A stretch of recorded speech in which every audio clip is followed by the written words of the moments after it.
And last, but certainly not least, our double Tour de France champion, Jonas Vingegaard. Yeah, and in one way it was easier because now we won it already, but of course there's a lot of pressure on as the defending champion. But as I also said before, it would be like even if we didn't win it again, then we could still retire in many years and say that, yeah, that we won it. And that made at least my mind more easy, and then it's easier going into the tour. Which was more fun? Is fun the wrong word to use, I'm guessing? Which one of them? Yeah.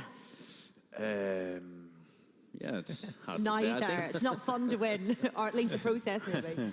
No, I think maybe this year was a really good fight I had with Tadej. A very intense fight, I would say. Every day was about the seconds for 2 weeks. It was very, very close.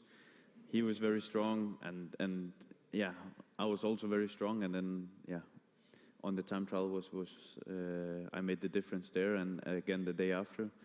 But I think that's something I will remember. It was absolutely incredible. Probably the most phenomenal Tour de France I've ever had the joy of witnessing.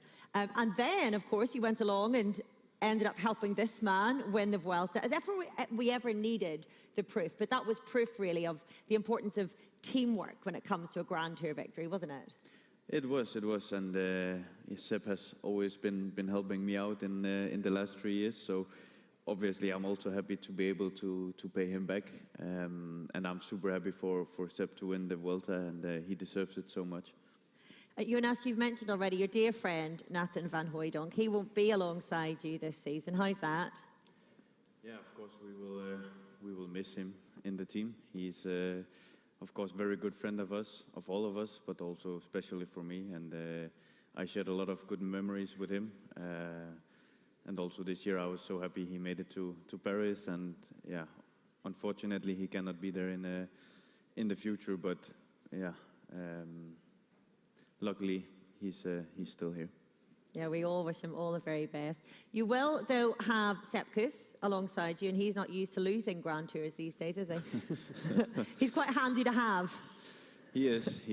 He's also one of the best climbers in the world, and he's always been there when you need him. You can really rely on Sepp, and yeah, he's also such a great guy and such a good bike rider. So obviously, I'm happy he's there, but also we always have a super strong team for the Tour de France, so I'm also happy with that. How do you feel building up to the Tour de France then, Jonas, truly? Because you've won it once, you've won it twice. We look at next year, and we're looking at Tadej once again, and it's been one of the greatest rivalries of sport that I've had the pleasure of witnessing. But then we also have Remco being thrown into the mix. We have Primoz, who you know so well. You'll know his strengths, you'll know his weaknesses. There's so many dynamics building up to this Tour de France, aren't there? That's true, but I guess we'll just have to try to do what we always do, try to prepare as good as possible and make a good plan for the race. And yeah, we can only do the best we can, and if that's not enough, then the other guys deserve to win. I just want to know what you're up to at the minute. With you going back home again after each Tour de France, and I guess your fame getting bigger and bigger, how do you manage to switch off over Christmas? Do you manage to just completely set the bike aside, or how do you manage it? Of course, you still ride your bike a bit, but you also need to enjoy sometimes. So yeah, I'll be enjoying the Christmas and eating some nice fatty food. Good, good. Getting stuck into chocolates and also, pudding. Yeah, chocolate or dinner. Candy or dinner. Yeah, I'm already happy to be in the team, but we extended for 1 more year, so I stay until the end of 2028. There we go. Woo.